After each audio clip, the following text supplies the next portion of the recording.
We get a credit card and we're like, yeah, I have a business credit card. It has my LLC name on it, but it is in fact a personal credit card. You used your social security, therefore your consumer credit to get that card. Oftentimes we don't run into that till we go to finance a car and they're like, oh, I'm sorry, you're declined. Mortgage. Like, oh, it's against your debt to income ratio. You're like, oh, that's a business card. They're like, no, it's not. No, it's not. I did an event back in January on Maui, and we did owners and operators together. What we find is a lot of times the visionary wants to talk about what's working.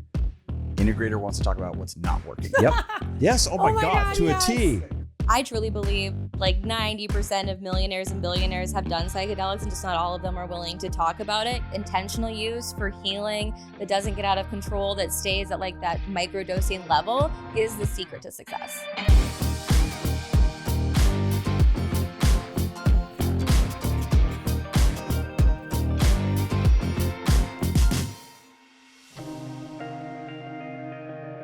Erica, welcome to the podcast. Thank you for having me. I couldn't be more grateful for this moment. Oh, same. You get both we of us feel today. the same way because I don't know, Chris, you're probably just as grateful, but I do think I win on this one. Oh, yeah.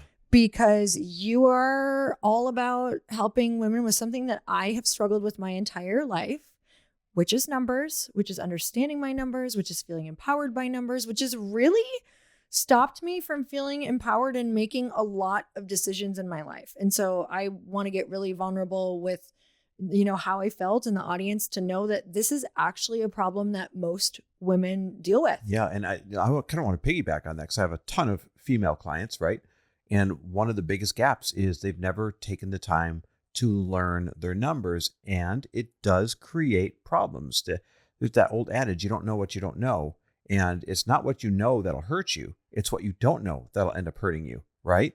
And this is where we see so many people get into trouble. Like they didn't know that somebody ordering their inventory put $200,000 on the credit card, or they didn't know that they had 1 month where cash flow was going to go inverted. And all of these things can be avoided, but it's intimidating because it feels like it's a big subject. And I've watched Lori, struggle with learning these things and say what a lot of people say, and that is, well, I'll let someone else do it. Well, I've got my husband, or well, I've got my CFO team.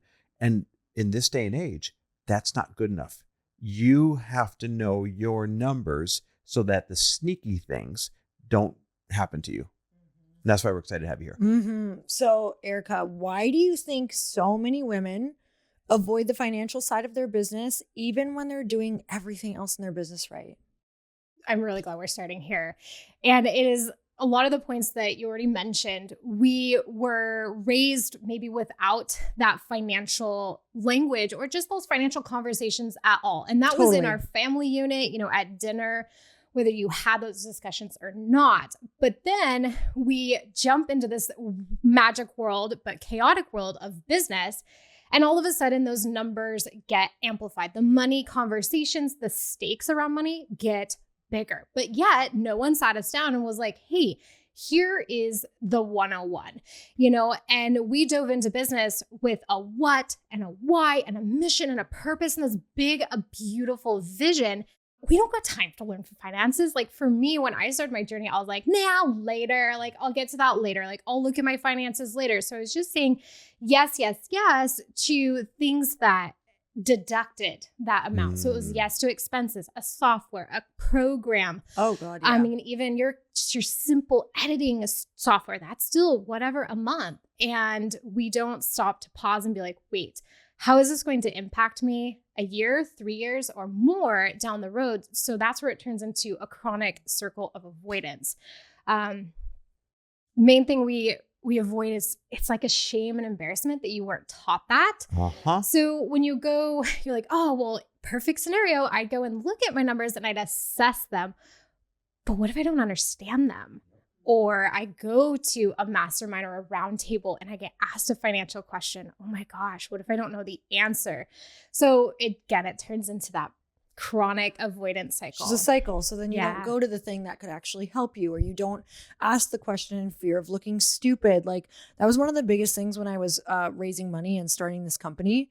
I saw where I could have gotten stopped over and over. And I saw where my other friends were getting stopped because they're like, well, I don't know that answer. What if I look stupid on that call? Or what if, and I'm like, I had the realization in order for me to learn, I'm going to have to like be okay with looking stupid, or find people, which this is the point of this whole podcast and why you're so like pivotal for women, is I knew I would have to find someone that I was comfortable with who would say to me like, hey, I was there too. I understand this. Let me tell you my story. And here's how we're going to turn it around this weekend, because we're at a VIP Mastermind right now. And you shared with me like a moment where you had given, like you felt like you just kept giving your power away and something shifted for you. Can you tell me that story? Yes. So my husband and I were in a business and I sat in the shadows. So I was the background of everything. And in a lot of the business situations, I would have great ideas and I would try to present them or engage in these conversations, but I realized I wasn't communicating, because it was all men.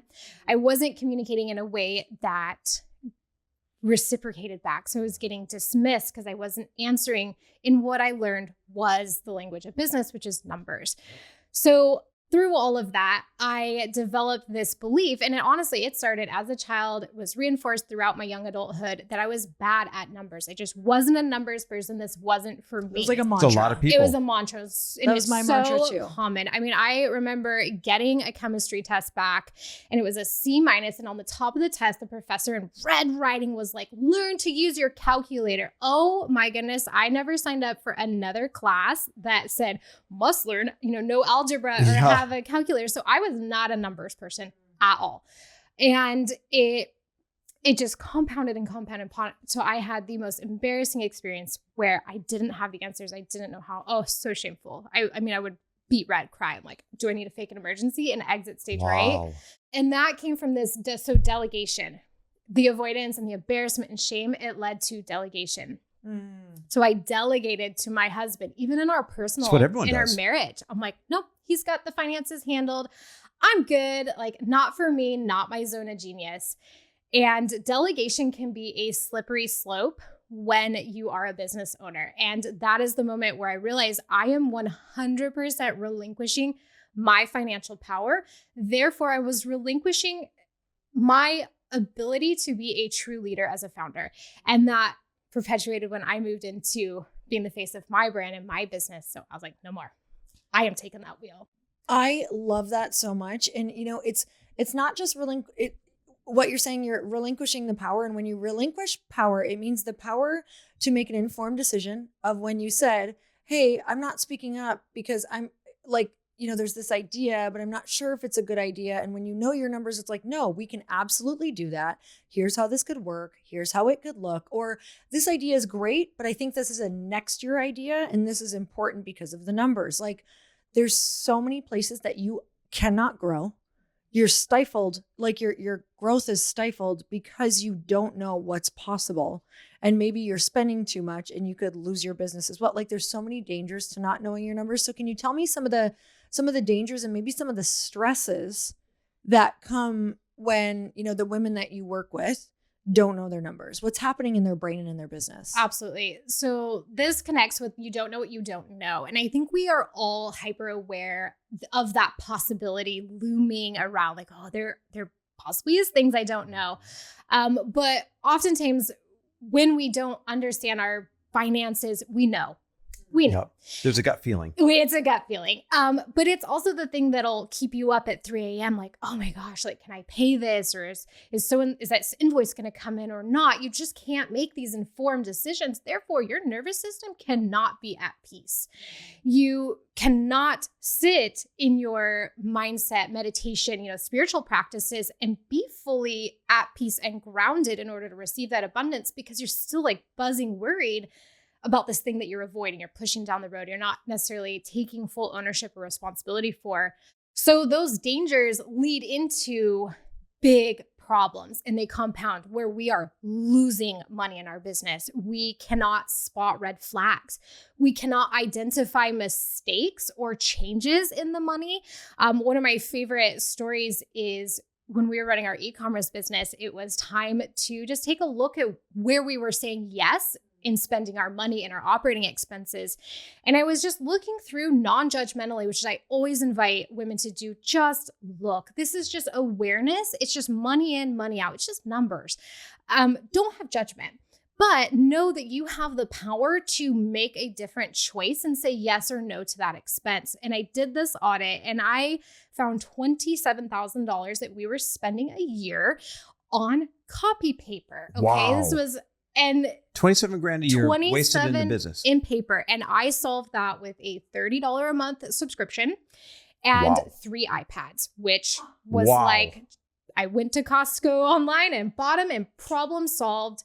$27,000 right back into our bottom line that could now go to reinvestment for our future goals. It could go into our owner pocket and pay us more as owners, or another employee, your company, more. You name it. Now it's like, wow, I have choices because I just freed up because I found $27,000. So that is one of the biggest mistakes. And on the opposite, it's like losing money, but saving money, but then the opportunity to make more. So we can make, save, or earn more it's money. So huge. Like there, are times too in your business where you're working with people that, especially when women work with a lot of men, especially if you're in a new business or a new industry, so many women pivot into different industries. And if you don't know your numbers or what numbers should be or what prices you should be paying or anything like that, you don't have negotiating power.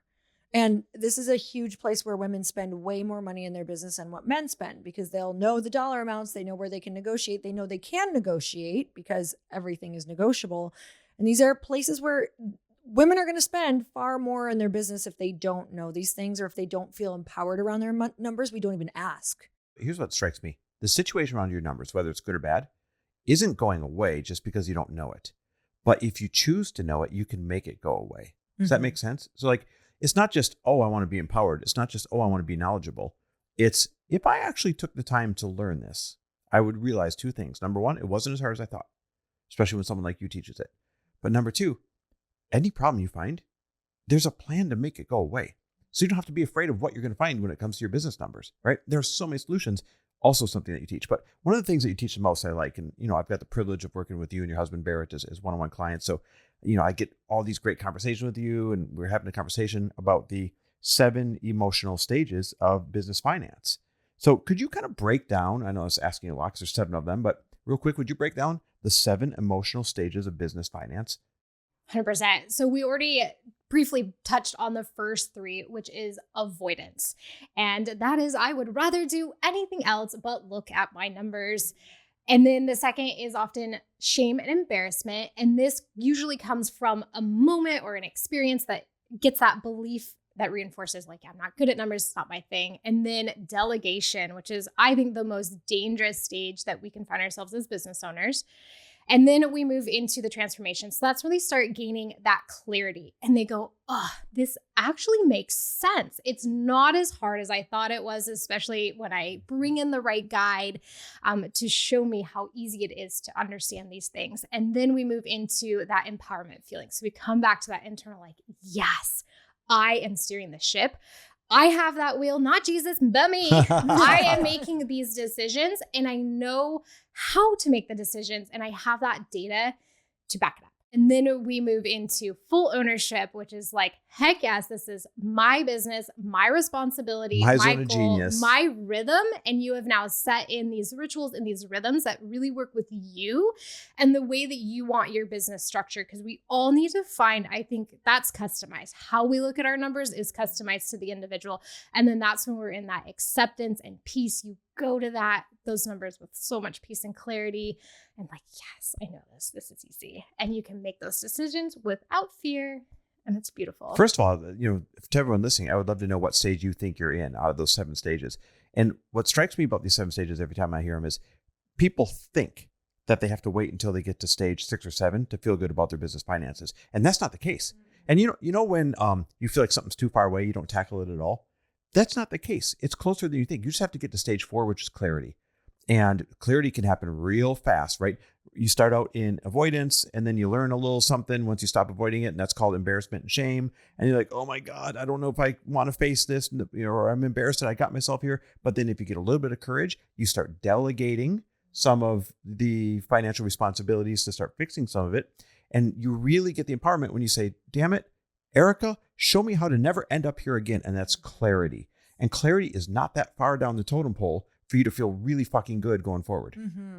It's amazing how the confidence and the empowerment and the like, heck yes, I got this starts to really brew with just one layer of that foundation of clarity set in place. You're like, oh my goodness, I do have everything within me now. It's in there. You just mirrored that back to me. It isn't that hard. And yeah, let's do this. Where do you think you are, babe? Because I've watched you start with avoidance and embarrassment. If I'm being honest, I'm still really in this because I deeply had the mantra of I don't understand numbers. And I also didn't graduate from high school. So I like still can find a shame story there, even though I've been out with it for a while. So I'm in the learning phase. I'm still a little bit in delegation, but I'm getting into clarity in certain places, but I have a lot of places to work through still. But I book meetings now with my CFO team, not just meetings on like updates, because I found update meetings weren't making me learn. They were just showing me what I didn't know. Like, okay, what do these numbers mean though? Yeah. So now we're doing meetings where I'm actually learning. But honestly, like even just hearing from you, learning from you, I'm like, oh, there's deeper levels that are actually exciting me more, because you guys, what I want you to know is in the beginning, it's a bit scary to look at everything, but the more you look, the more you get excited. And so now I'm like, Chris, I want to go even deeper into our finances, because the thing that I saw is after, Chris's dad passed away, I watched his mom really struggle. She didn't know anything. And that was like a really eye-opening thing, that if I didn't have two sons like she had, Chris and Nick, to really help her, where will I be? What will happen? And then also for so many women, there's been girlfriends who haven't been in a great situation with their partner, but they feel stuck. So yes, because they don't have the clarity or empowerment. Right. Knowing your numbers gives you options in life, not just in your business and gives you money back, but it's giving you options to walk out of a bad situation when you feel fully empowered by it. So yeah, I feel like I am starting to get in clarity, but I want to know so much more. So I do think this is a lifelong. The reason I asked is because I've watched you now feel pretty comfortable and pretty good around numbers, because I watched you step from delegation into clarity. Yeah. And you're right, kind of bridging the two right now. But scale 1 to 10, how did you feel about numbers before you got towards delegation and clarity? And how do you feel about numbers now that you're cruising down that highway of clarity? I'm so hard on myself, but I was like a negative below 0 before. Okay. Out of 10. And now I'm just hard on myself. I'm a 5. Well, I mean, listen, that's a way hell of better. an improvement. That's halfway there. Yeah. That's cool. That is. Yeah. And to your point with clarity, it comes with context, comes with a side of context, because it's one thing to know the ingredients, but you have to know how they connect and build upon each other and affect the other. So that's where you really can step into a deeper understanding with your conversation. So you delegate and you are working with like a financial team, bookkeeper, CFO, whatever it is, and they point out things to you and you can go, okay, well, I understand this number. I'm tracking this number. How does that relate to this? And then we can start to put the breadcrumbs together and have a more holistic understanding of that cause and effect with your business, which is so huge, because you as the founder, you have that decision of the cause and effect. Okay, so tell me about your top 3 money moves. So these are like non-negotiables. These 3 money moves, they come from mistakes that we were making and the most common mistakes I see pop up. And the first one is legally separating your business and your personal finances and your money. You're separating the two pools. And people aren't doing that. They aren't doing that. Like they hear that and they go, well, duh. And it's like, yeah, but legally, is that line crystal clear in the sand? And oftentimes, we well-meaning people, thought we did, but Nope. So that starts with, yes, a bank account and actually separating the pools of money, but it's making sure your transfers from one to the other are very clear. So like personal to business, like totally different. Totally different bank accounts. Everything is separate. But the biggest thing is when we start to look at credit cards. Oftentimes, there's a lot of bad marketing out there, but we get a credit card and we're like, yeah, I have a business credit card. It has my LLC name on it, but it is in fact a personal credit card. You used your social security, therefore your consumer credit to get that card. Oftentimes we don't run into that till we go to finance a car and they're like, oh, I'm sorry, you're declined. You're like, what? But your business debt is riding on your personal credit. So Yep. we Or make to get a mortgage, or right? you get a People are mortgage. like, oh, it's against your debt to income ratio. You're like, oh, that's a business card. They're like, no, it's not. No, it's not. Wow. It's personal. And so that liability really can sink you if your business needs to fold. That debt is now on you and they come after your assets. So that's number one, non-negotiable, full separation. So debts and bank accounts and everything stay over here for business and over here for personal. So that's number one. Number two was owner pay. And this was personally for me, it came into a self-worth, but also like my business takes care of me. And it's not only paying myself, but it's doing it consistently. And therefore it is reliable and I can count on my business to pay me. But putting my owner pay as a priority, a non-negotiable priority. And that comes from where in the equation you calculate that out. So consistent owner pay, and there are multiple ways to pay yourself, owner pay and delegation, but we always err for the first, which is a true W-2 owner pay, because then it's consistent and you know what's coming. So that was the second, getting really clear on what that owner pay goal was. So that was looking at our personal life very in-depthly and saying, hey, what can we take, but what do we want to take? And then look at the flip side of that. If you're building to sell, okay, how would that change? Yes. Do we take owner pay? Do we take a different type of owner pay when we want to put more profits back into the business to get it ready to sell? And number three is breaking that cycle of avoidance and looking at my numbers. So creating a really safe, for my nervous system, ritual to look at my numbers. And it's just awareness, no judgment, but sit down. I call them my Friday money dates. I have a reminder on my calendar to sit down every Friday, have a money date, pour myself a coffee, and we just look. And you're just looking at money in, money out, and asking the questions like, does this still serve my business? Is this a surprise? Did I know this? Did it change? And this is where you're going to pick up on those. Why is my Wi-Fi bill now double? Why did this employee charge $47,000 on, you find, that's when you catch those red flags and potential mistakes or fraudulent checks, but it's weekly. I say weekly. It's interesting. Out of those three, the first two, I know a million people making this mistake, right? They're not separating business finance with personal finance. They're using a personal credit card, but calling it a business credit card. They're what's called commingling funds back and forth between the business account and the personal account. And then that leads to the second one.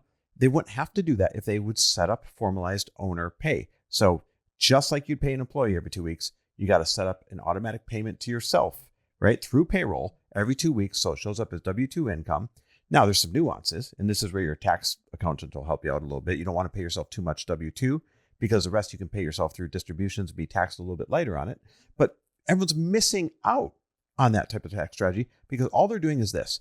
They're making some money in their business. They're like, oh, my coaching business made this much money. I'm just going to transfer some money out so I can pay my mortgage. Or it's girls' weekend. I'm just going to transfer some money out. And then they're being taxed wrong on that. And there's no owner pay to account for if they go to buy a car or a house when they say, show me your W-2 income. Okay. Is there anything for our audience that we're chatting with? Because I think, if you're listening to this right now and you're like, oh my God, this is me. What do you want to leave them with? The biggest thing is it's not out of reach. You can do it. You have everything within you to be a numbers person, to change the knowledge that you have and feel so empowered and be the one in that driver's seat, which you with all your being want to be, to make those empowered, confident decisions, to ask better questions of those that you do hire so you get better answers back. I always encourage people, don't opt out and stay in that conversation, even as hard as it gets. Yeah. You can do it. And those first 3 money moves will change everything like they did for me. And I mean, try me. I have a whole blueprint and a checklist to make it so easy to just start integrating every single one of those. Just hop on my Instagram and DM me money moves. It's FundHer_Capital, FundHer Capital. And try me, start with just that first money move. It'll change everything.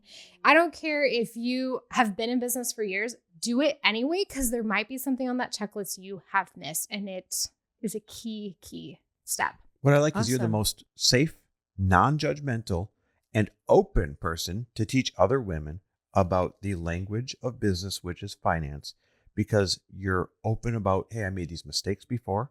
I said no more. I chose to learn it. And now I'm going to teach it to the other people that have that no more moment as well. 100%. Yeah, we're so grateful for you. Oh, And we thank you. will link everything up in the All show in the show notes. notes. So you can go look at the show notes and you can go and DM her down there. We'll have At her FundHer handle. _ Capital. And DM her money moves so that you can go check that out. And that's really huge, you guys, because you can not only see where you're at, but you can also, you're going to find some things immediately for yourself that you can change. And you heard me. I was totally vulnerable. This is my journey as well. So you're not alone. This is like most women. This is majority of women out there still right now. And so it's really important to acknowledge it, to have the conversation, to go and do this and empower yourself, or it's never going to change. So I'm so grateful for you coming on the show. Thank you. Yeah. Say your numbers drive your entire business. So let's start with that foundation and get it rock solid. Thank you so much. Thank you. Ian, welcome to the podcast. Hey, thanks for having me. Yeah, we are so excited to have you. We just had you here actually at our house Yeah, it was VIP all awesome. weekend long, VIP weekend. So now what's so fun is you were one of the lucky ones who actually got to go at the very end. So now we know you really well, which is so much That fun. was my plan. That was Yeah, good. yeah. Well done. Well played. Well Really done. well played. Actually, I think it was the last spot available. Okay, great. Well, it worked out in your favor. Oh, jinx. Jinx. Okay, listen, right away, I want to dive into this. You are a true ops guy, right? You're a true integrator. And most people listening probably have not been exposed to this idea of you're either a visionary or you're an integrator / ops guy. Would you mind breaking that down? Because when people can find themselves, oh, I'm this, oh, I'm that, everything else we talk about will make more sense. Yeah, totally. Like it's such an obvious split where you have the visionary who is like your fast-paced entrepreneur. They've got 20 ideas a day. And they're usually like the what person. Yeah. Me. And then you, and then you have the integrator or the operator, the COO. There's a lot of different names for it, but it's the person that figures out the how. Like they translate all of that to the team. They go, okay, like you're going 1,000 miles an hour. You got 20 different ideas. Let's discern down like the one we can actually execute on, what we have capacity for. And let me figure out how to kind of control the narrative as we roll this out to the team so they don't feel like they're getting whiplash from that visionary. Oh my God. Yes. We have been there. We've given Nick, who's our integrator, so much whiplash. It's painful. We've gotten so much better now. But it is a clear line in the sand for sure. Yeah. One of the things I always find is like visionaries typically feel like they're the only person with their foot on the gas pedal. And that's why they feel like they need to go so fast. And the operator, the integrator oftentimes feels like they're getting whiplash. Like, Sure. well, I thought we were all in on this thing. Now we're all in on this thing. And so sometimes they can God, you're struggle to describing be, my life. they can struggle to be like adaptable. And so it's not that either one is like right or wrong, but I think if you can figure out how they work together, it can be really complementary. Please tell us you're going to Interesting. tell us. Yeah, no, wait, this is really good. So right now people should be kind of identifying I'm a visionary or, oh, I'm like Ian, I'm the ops guy. I'm the integrator, right? For all the ops / integrators out there, you just mentioned flexibility. I think that's a superpower. If you can be an ops guy with flexibility, then that means you can speak the language of visionary. And usually where it breaks down is the, visionaries speaking the language of what I call dreaming and ideating, and then ops / integrators speaking the language of detail, like you're following this detailed path. When you have flexibility, you can speak both languages. And that's how you strike me. Yeah. Yeah. I think sometimes you have to be able to kind of translate or dabble in both. Yep. I did an event back in January on Maui, and we did owners and operators together. So it was like CEO brought their COO, that's or cool. visionary brought their integrator. And we actually split some of the sessions. So it was like integrators over here, visionaries over here. And the reason was, what we find is a lot of times visionary wants to talk about what's working. Integrator wants to talk about what's not working. Yep. Yes. Oh my God. And so To a just from T. like a conversational To a T. standpoint, there's like an immediate disconnect where they're not on the same page, or like they don't have productive meetings because integrator goes, well, I want to talk about what's not working, and visionary checks out. Yeah. And then vice versa, visionary goes, I want to dream and talk about these big ideas. And the integrator's like, I don't see how that's possible right now. Oh my God. He is like creepy. He must spy on us.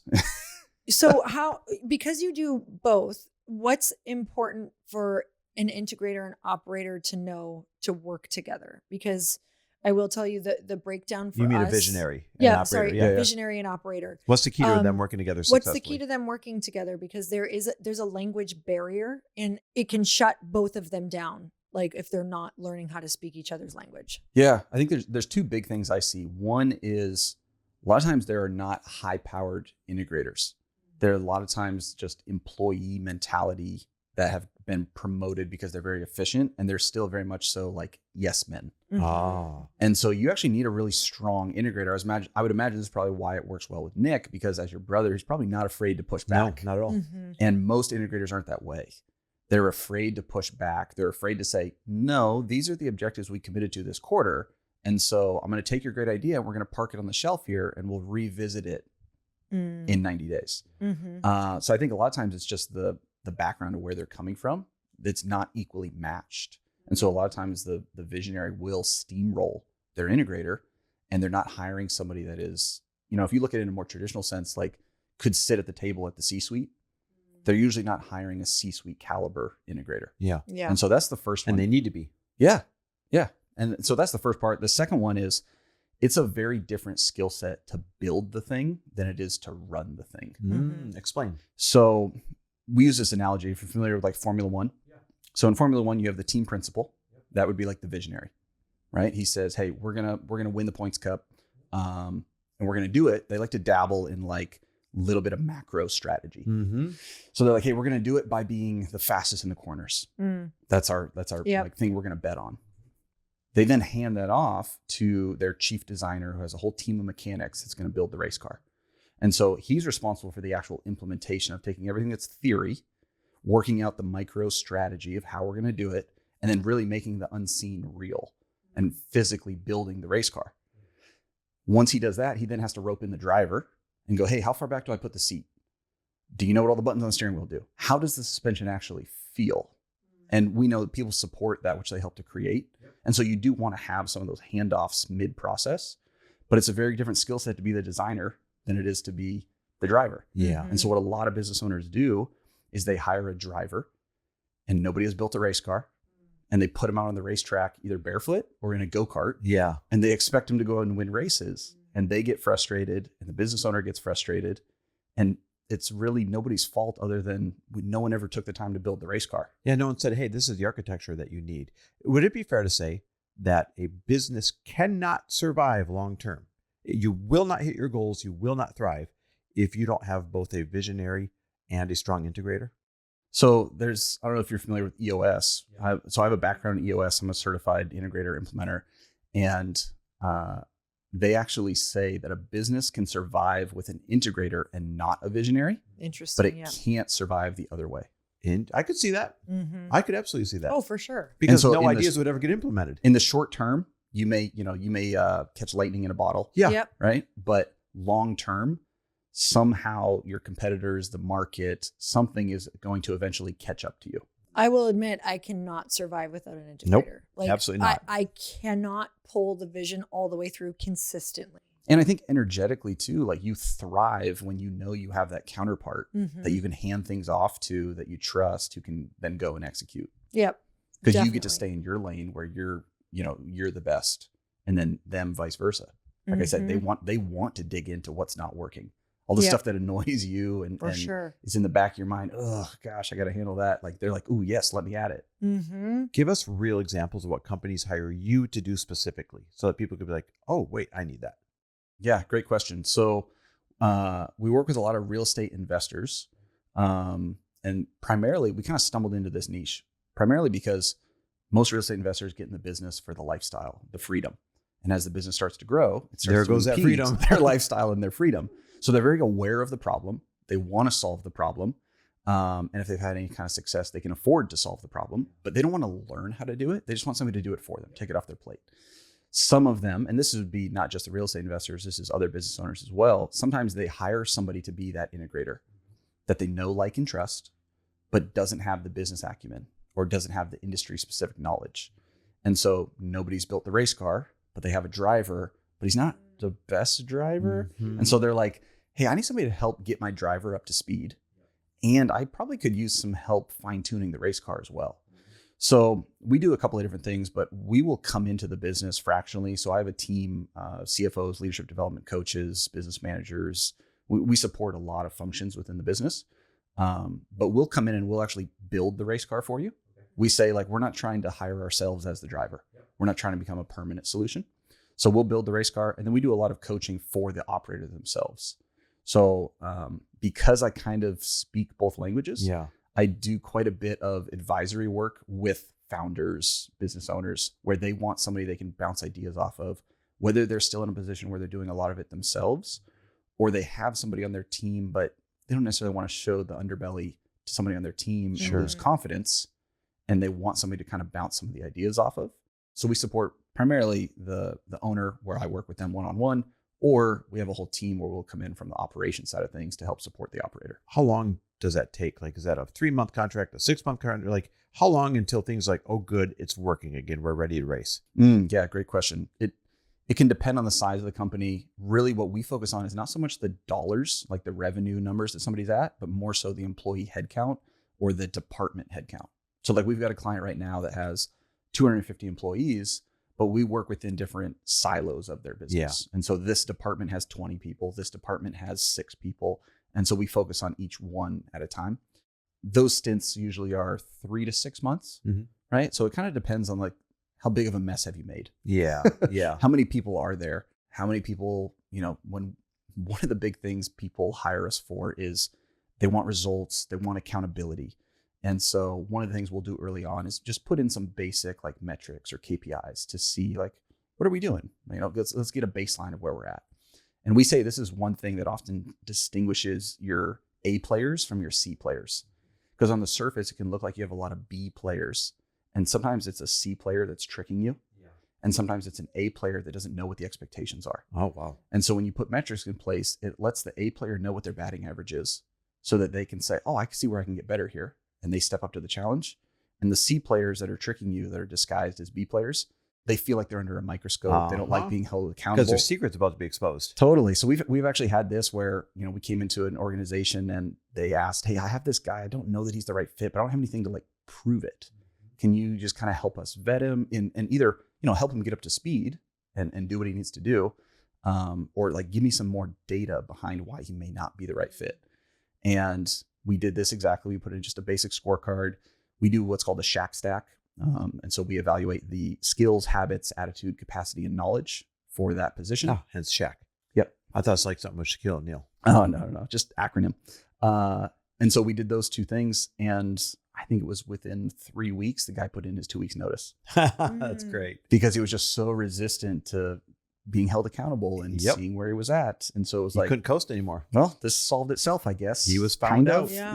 Wow. I mean, that's so powerful just for the founder, because those are some of the things that just, like, keep you up. Totally. Like, they just take up so much mental bandwidth. So where do you think your skill sets came from? You've had some pretty cool careers that probably kind of helped build this, but tell me where you think it came from. Yeah, I think the biggest piece was I spent a lot of time in automotive. And in automotive, everything's focused on gross profit. And so we only built operations for the sake of revenue, for the sake of gross profit. And so when I interact with a lot of businesses, or I look at other consulting agencies or EOS implementers, it's like a lot of times they build operations for the sake of operations, almost like a bookkeeper. Like, they're just like, we're going to make this neat and tidy because I personally like order and think everybody should have order. And it's like, yeah, but there's no, like, what's the goal? Yeah, what's the goal? What are we really after here? Yeah. And so we really approach what we do from a revenue standpoint and look at it like feedback I often hear is everybody wants to double or triple. Like, if you get a baseline of, like, where are you at currently? Like, we heard it this weekend. Yeah. Right?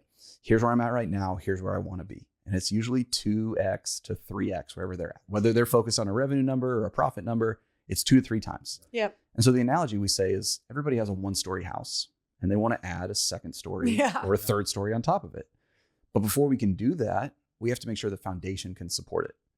And so operations is the unsexy sell of the operational of the work foundation to make sure the foundation can support the sales and the marketing that we're going to stack on top to build the 2nd and the 3rd floor. So I would say automotive was a huge part of that.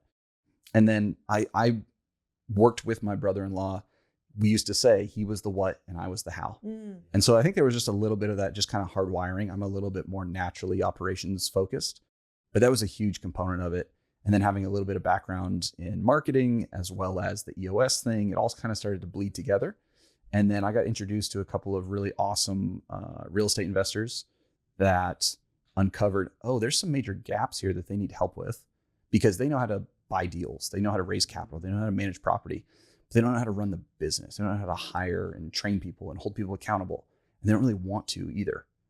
And so initially we came in with a little bit of an EOS mentality, going like, oh, okay, we'll just run this playbook. And very quickly we realized like, oh, this is not a great fit. Like these verticals don't apply.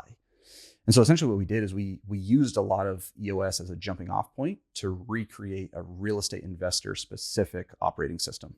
So instead of focusing on like EOS does sales, marketing, operations, finance, it's a little more complicated in real estate because a lot of times they're running 4 different businesses under one umbrella and calling it one business. And that's where a lot of the confusion and complexity comes from. So we break it down into 5 different verticals. So we have acquisitions, capital stack, whether you're raising from a retail investor, private institution, or just the debt side of things. Construction or development, because everybody either rehabs or does some kind of new construction, whether it's ADUs or they're building ground up. And then everybody has some kind of property management, whether they third party or not. There's still a level of accountability and metrics you have to look at. And then there's the finance component. And so we focus in on those 5 verticals using very similar methodologies to how any operating consultant would, whether it's EOS or scaling up or, any system out there. Can that be applied? You keep mentioning real estate investors. Can it be applied to other types of businesses and industries? Like, will you step into other companies? Yeah. So I would say right now, probably 20% of our clients have nothing to do with real estate. Okay.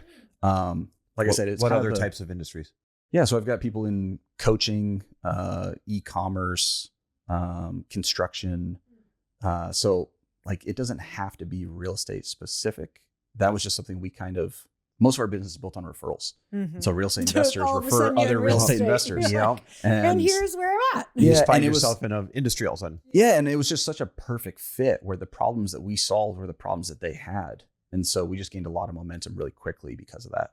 One good example of this is, so like this other side expertise that you have, you take these skill sets of being like, okay, I can plan and implement anything, into creating masterminds for other people that have great brands that have always wanted a mastermind or been curious about having a mastermind, but they're like, oh, I don't know how to do events. I don't know how to plan out a year's worth of content. I don't know how to do this.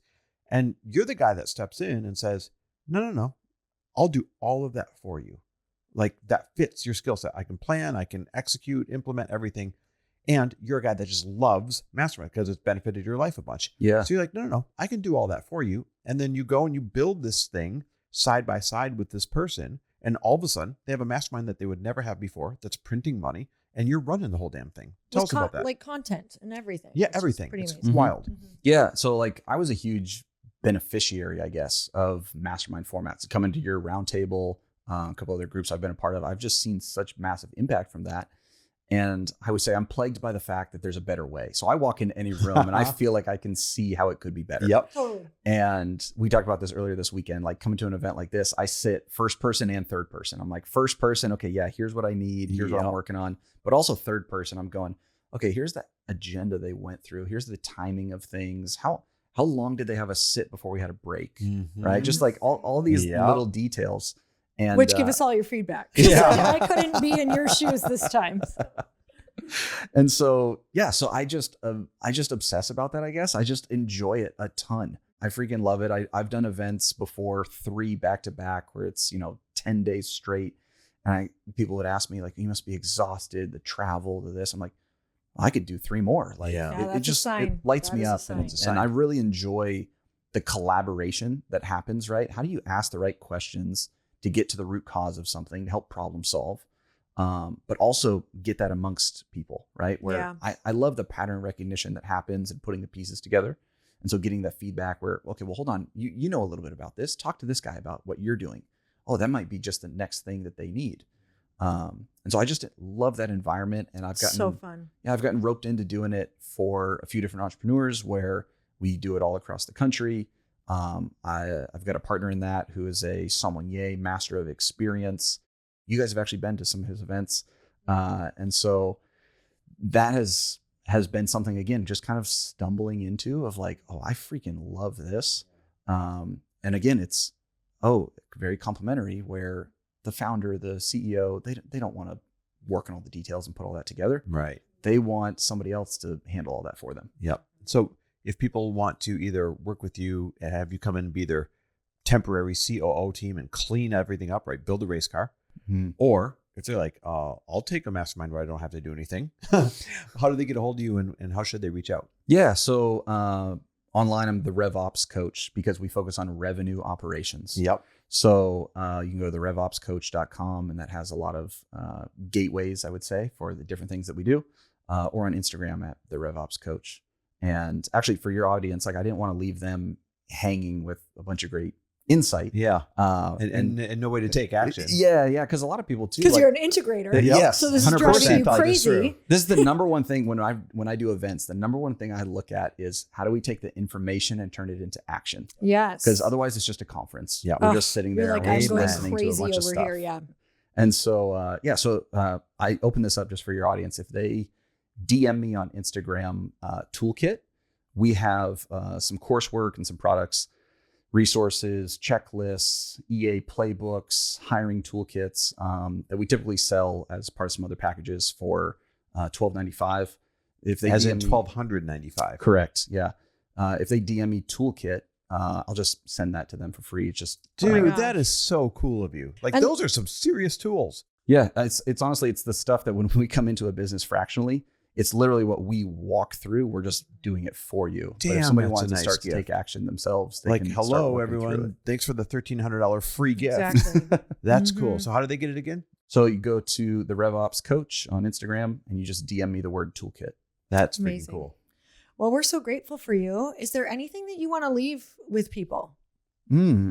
I don't think so. Like besides your toolkit. Yeah. No. Besides the toolkit. He's like, I just gave you everything, lady. What else do you want?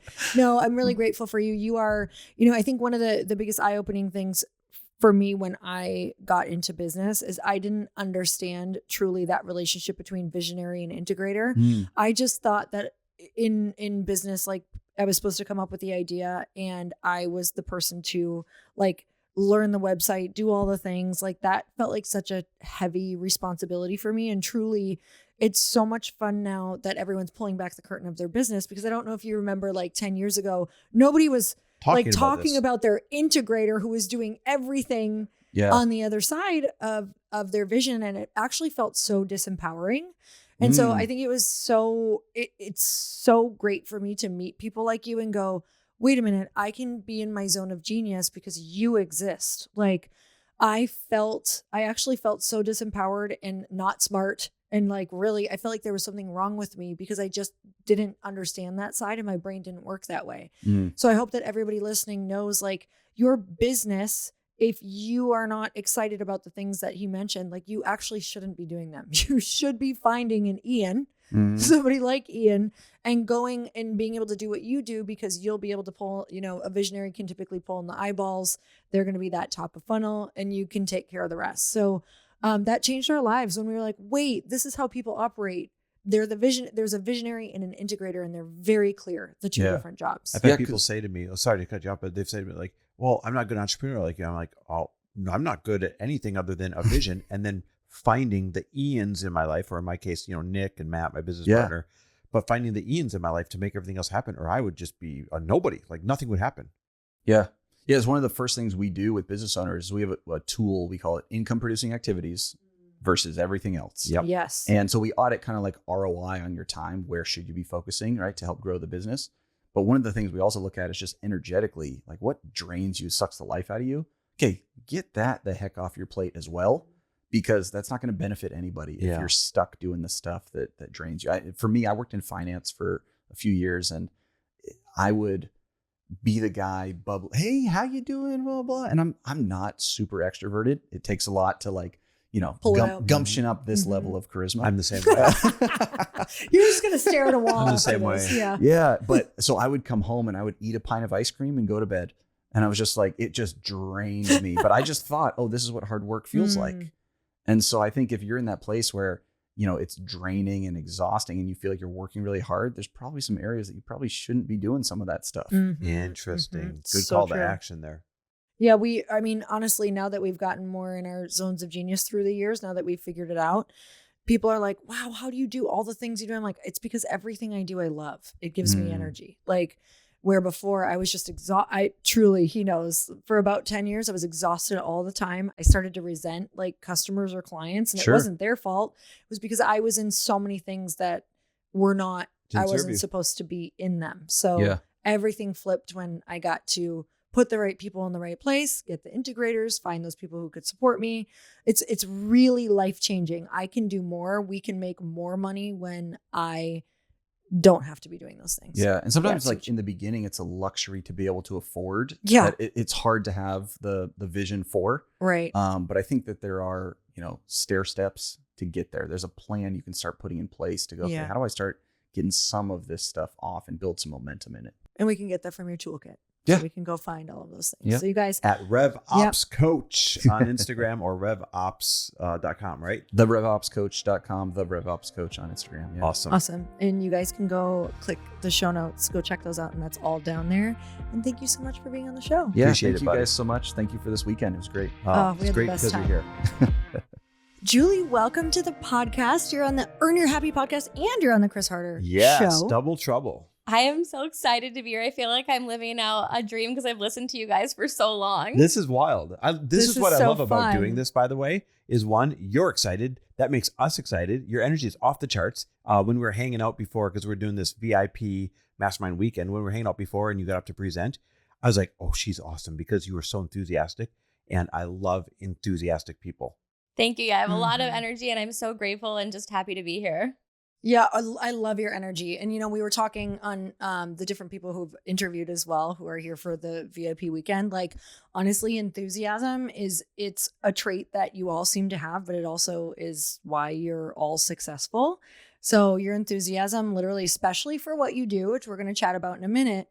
But I think you have such a gift to make kind of these, either big topics or kind of scary things or challenging things, like you really bring it down to earth and make it feel so comfortable. And that is such a gift of yours. Well, and that's a good fit for what we're about to talk about because admittedly, both Lori and I are wildly unfamiliar with like psychedelics and microdosing and all this stuff. And I can even say it feels intimidating. You grew up your whole life and like drugs are bad, right? But now so many of our friends and so many of our even peers and mentors and some of the highest performers we know, they've integrated this into their life and they're crushing it. And it makes you stop and say, wait, am I missing something here? So that's the whole purpose of the episode, is to kind of discover what we don't know that we should know. And I want to start by framing it this way. You were once, how would I phrase this? Like part of that professional rat race. I mean, you were this awesome attorney. Before being an attorney, you were going to school to be a biologist or get a biology degree. Like you thought your path was going to be this buttoned up, professional, high performing one. And something happened in your life that caused you to take kind of a turn off the beaten path and end up as this psychedelics facilitator. Do you mind kind of sharing that? Yeah, I think it's interesting. The thing that really turned my life around was when my dad died when I was 6. And that's what put me on the path to constant achievement, because I felt like my dad loved me unconditionally. And I know my mom loves me unconditionally, but I felt like that was more conditioned on be a good girl and get good grades. My brother has autism. And so it was necessary for me to basically step up as a 6-year-old in a lot of ways. And I was top of my class and I hinged all of my worthiness on getting good grades. And so I did. I went to a really great undergraduate school. I was going to become a doctor, figured out I hated blood, thought, what am I good at? I was like, oh, okay, I'll go to law school. I got to right to law school. I practiced for 3 years, but underneath all of that was just deep anxiety and unhappiness. And I was performing for other people. I had no idea what would make me happy. And now I like to say that my life is built around joy and liberation. And I think we all deserve and have access to a really happy life. And that comes from liberating yourself from whatever stories or things that happened to us as a child. Man, the world needs that. The world needs that. So are we Are we walking around as broken people, or are we fixable no matter what ails us inside? I really don't think anyone's broken. I think it's a return to home. And I think the things that broke you are what's broken. It was never about you you are indelible. You are a beautiful spark of joy. And it's just remembering that. And I like to say, dusting off the top of your fridge. That's awesome. I love that. Okay, so I have so many different questions because actually, and I don't even think you remember, but I microdosed for a hot second, like maybe a week. And because I had no one facilitating it with me, and because I didn't feel anything, know what to do, I just quit. I was like, well, this must not be for me because I don't understand it at all. Like literally did nothing. I was just like, okay, maybe I'll feel creative. Like it's kind of doing it to see if it could open something up for me. And I'm that person that if I don't feel something working right away, because I don't know if that was if that's what I'm supposed to be doing. She wants to feel the thing, see the walls melting. Oh, no, I wanted to just feel more creative, to be honest. And I just didn't have anyone facilitating with me. So we're going to talk all the things. But, microdosing, macrodosing, psychedelics, they're still super misunderstood by a lot of people. So can you break down the science behind how they work and also address some of the biggest misconceptions people have about the practices? So my favorite thing that psychedelics do is quiet down our default mode network, which is a series of interconnected structures in our brain and includes the posterior cingulate cortex. And that's really where we have self-referential thinking. So that's where you go to, play out, rehearse that convo in the shower that didn't go well. You spend a lot of time ruminating. And so fMRI scans show that when we take psychedelics, we stop the blood flow to those parts of our brain. And if we can quiet down the chatter, the feedback loops in our brain, then we force ourselves to get present. And studies out of Harvard say that happiness isn't like how nice your car is or how hot your wife is, although your wife is very hot. Stop. We got it on tape. There. It is simply how often are you present? How often are you truly engaged in this moment, not thinking about something else? So it's like a shortcut to happiness. And then if you can train your brain to stay in that with intentional relearning tools, then you have an overall happier life.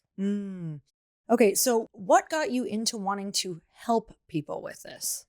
It's so interesting. I went to law school because I wanted to help people. I thought I wanted to go to med school because I wanted to help people, but the law is a very protracted process. And if anyone has had a legal proceeding, it takes like freaking forever. And it's supposed to make people whole again, but no one is ever whole once they enter legal proceedings. So I say now that I'm actually able to make a way bigger difference than I was when I was an attorney. And that if more people not just did psychedelics, but worked on themselves and got that healing support, then they would actually be able to avoid things like the legal process because they would be happier, nicer people and treat others in kind. So I want to know more about like what it is and what it does and what can it fix? Yeah, what are people coming for?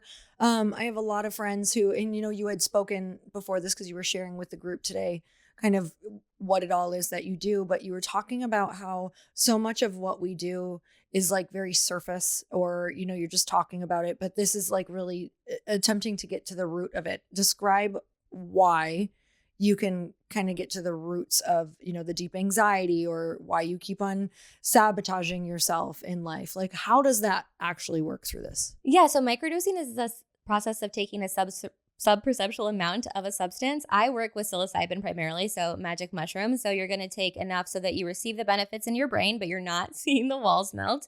And it can really help people with so many things, whether it be like the self-sabotage, the anxiety, depression, a great way to naturally manage ADHD. And it allows us to get to the root cause, I believe, primarily because it creates a space of response in between our emotions and our feelings and our reaction to it. So many people have, the feeling of anger and instantly give over to anger and they scream or, whatever else, or maybe they start to feel sadness and the sadness feels like an overwhelming, really heavy, scary blanket that they can't avoid. And so if you can create a bubble of response, you can see the emotion, you can create safety in processing it in your body and truly work through it, not just talk about it and understand it. And in that way, it can actually move and shift. And I used to have terrible anxiety. I can remember sitting on my couch in Illinois back when I was an attorney. I was sobbing one night because I just thought I was always going to live with some level of anxiety. And that was like my death sentence, basically.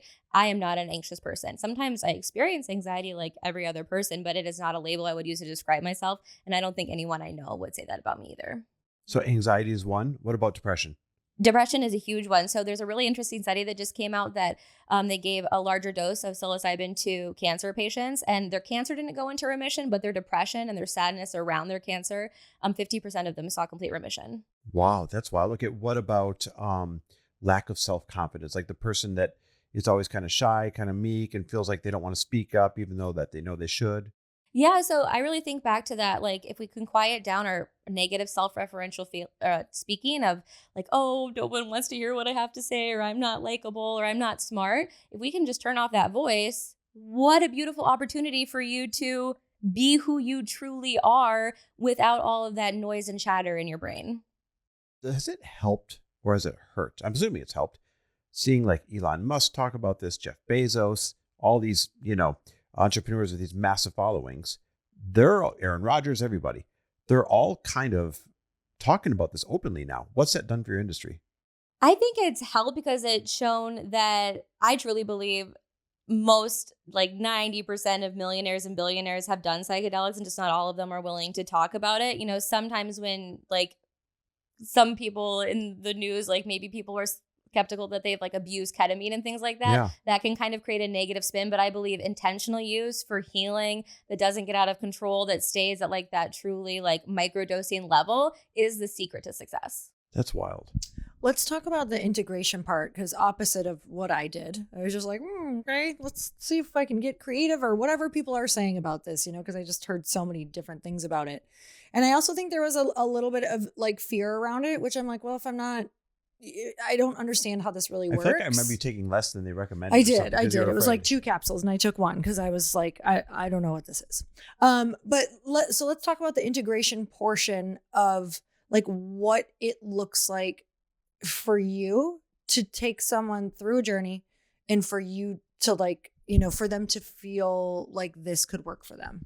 At the macro or the micro level? I don't know what that means. Okay, so microdosing is something more that you can, you would do for, I would say at least a month on a set of on and off days. You wouldn't do it every single day. And that is really for people who are wanting to put something that they can do in the day to day. It is sub-perceptual, especially if they're more afraid, and they can create a practice around it that is going to definitely produce positive benefits for the people who are really looking to have a deeper journey, whether it's because they're more spiritually inclined or they feel like maybe there is like a bigger issue that they want to tackle, and they just have this feeling that a larger dose is what's going to support them. Integration does look a little bit different, but essentially at the core of it, integration is simply taking the magic of the experience. Because I like to say that psychedelics can take you to the top of the mountain. They show you what's possible. It's like taking a helicopter and you see how beautiful it is, right? But then they put you back down at the bottom of the mountain. They say, okay, babe, like it's up there, but you still got to go climb. So I help you climb so that you can get to the top of the mountain. You can stay at the top of the mountain, but they just assign the homework. You still got to do the work. Wait, so the psychedelic is a helicopter that shows you the view. Yep. But then you realize, wait, I'm still down here. And you are the facilitator that then says, don't worry, I can show you up the hill. Yeah, 100%. Because, I had a lot of anxiety, right? And psychedelics showed me that it was possible to live without anxiety, but it wasn't simply because I kept taking a bunch of psychedelics. It was because I didn't actually believe that it was possible for me to have an anxiety-free life. I thought I was doomed by that label or that experience. And so therefore I didn't have the motivation to go do anything about it. Or the things that I did, I was like, this might, like I was on Prozac, I was going to therapy. I was like, this might make it a little bit more manageable, but it's not going to erase it. I saw what it was like to have it be erased. And I was like, okay, let's freaking go. Yeah, some people might be listening and be like, I'm shocked that they're talking about this, or this is terrible, or something like that, because they don't quite understand this industry yet, right? And just like things in the past that were once taboo are now life-saving. I know very little about this, but already I can tell that I would rather somebody experiment with this and fix the problem than somebody stay on beta blockers for their anxiety and just medicate the problem the rest of their life and have no feeling and no ambitiousness and no anything. Yeah, at the end of the day, I don't know of any medication that is going to solve the root cause of the issue, whereas working intentionally with psychedelics truly can. And a lot of what we know in popular culture around psychedelics comes from propaganda. And I was right with you, like I signed the little DARE pledge or whatever, but psilocybin and LSD are the only substances listed as a Schedule 1 substance by the FDA that has absolutely no potential risk for addiction, and the potential to kill you is non-existent. They have zero toxicity. Wow. So why'd they get such a bad name? I believe because the government at first thought they were going to use them to there was like the mind control experiment where they were dosing people with LSD without their permission or knowledge. That was a real thing, by the way. Yeah, that's a real thing. You can look it up. Yep, that was a real project. It's a declassified project. Totally declassified now. You can go research it yourself. And they thought they were going to be able to like mind control and make people like into this weird truth serum. And when that didn't happen, what actually happened was the 60s revolution of like, hey, actually, this government isn't really working for me. We're entering wars that we don't need to be into. And it just raises your consciousness to a level where you're curious and you're not just numbed out, which is what most prescriptions do. So are you saying they blacklisted it, so to speak, because it went against the agenda of more control? That's my perspective. And, you know, who knows what we'll see as documents continue to be released year after year from the past. But I just think it's really interesting that there's absolutely like no control except for the 18 around alcohol. And alcohol is a known carcinogen. Alcohol causes way more deaths than even, you know, cannabis every year. So it just is interesting to me. I think of it all like alcohol, cigarettes, all these other things that we know are terrible for ourselves, that are highly addictive, that literally kill people and ruin lives and whole 9 yards. There's no fanfare around making that stuff illegal or anything like that, which, you know, it shouldn't be. But there's so much fanfare around making these things illegal when these things seem to have some pretty positive medical benefits. Yeah, when psilocybin was first brought to the United States in the 50s, it was originally used as a treatment for addiction because they are non-addictive and they can actually help people with things like addiction, OCD, PTSD, anxiety, and depression. All of those use similar pathways in our brain and they form really rigid connections. And that's why people go back to the same behavior and over again. And so there was a lot of research at first around alcohol addiction treatment. And then the government got involved and all the research went away. And, you know, now we're here and there's a resurgence of research and I'm really excited about it. You had mentioned the importance of kind of either no, I might get this wrong, but like a weekly type of touch base or something for them to do. It's almost like having homework throughout the journey. Tell me about what you were talking about with like, if you're just taking it, but not giving your pathways something new to cling on to. Can you explain that fully? Yeah. So psychedelics will promote neuroplasticity, which is not just the connection of new pathways, but can also be the deletion of old unuseful pathways. And I once was on a date with a guy who was trying to understand what I did. And he goes, oh, okay. So if you use psychedelics, but you don't do anything with it, it's like taking steroids, but not going to the gym. Oh, and good analogy. So good. Yeah, we didn't end up saying together, but that was a great analogy. You got something good out of it. I got a big win. I've used that one a lot. Yeah, big win. Yeah, so the research says that if you're not pairing microdosing with intentional relearning, then you're not really going to see a long-lasting change. So I like to say you can microdose on your own. You'll probably have a great day. And if someone cuts you off in traffic, you'll just wave and say hello. Thank you for your time. But if you microdose and you pair it with things and you integrate, you're going to change your life substantially. That's interesting. Now, I want to switch modes a little bit. You're an entrepreneur and you've chosen an industry that has a lot of headwinds. All entrepreneurs struggle with things. What are you struggling with in your business? I think a lot of it is just still so much taboo, even from people who have great experiences, being a little bit unwilling to speak about it. And then, you know, I can't speak about it on social media in the same way that other people can talk about their business and their tools. But I am so grateful as more people feel more comfortable to speak about it and to share their experiences and to destigmatize it and let people know it's not scary, especially not with me. Yeah, that's fascinating. So for someone who's new to microdosing but intrigued by its potential, especially for high performers, what's the first step they should take to explore it responsibly and effectively? And how can they pair it with the right tools to create lasting results, like life-changing results? So if anyone's ever heard me before, they know the two words I say all the time are integration and intention. And it's so important to have an intention when you start your microdosing practice or when you go into a journey. I like to say that psychedelics are always going to give you exactly what you need, even if it's not exactly what you want. But having the intention is the difference between, you know, getting somewhere and just wandering around in the desert, not literally, but the desert of your mind. And then I like to say that I don't ever want to teach someone what works for me. I want to help you discover what works for you. So I would say, cling on to something that you have done in the past outside of this work, but that has helped you. I mean, that can be mindful movement. It can be going to the gym, maybe without headphones and like really connecting with your body and feeling the contraction of your muscles. If people like meditating, awesome. Pair it with meditation, pair it with your journaling practice.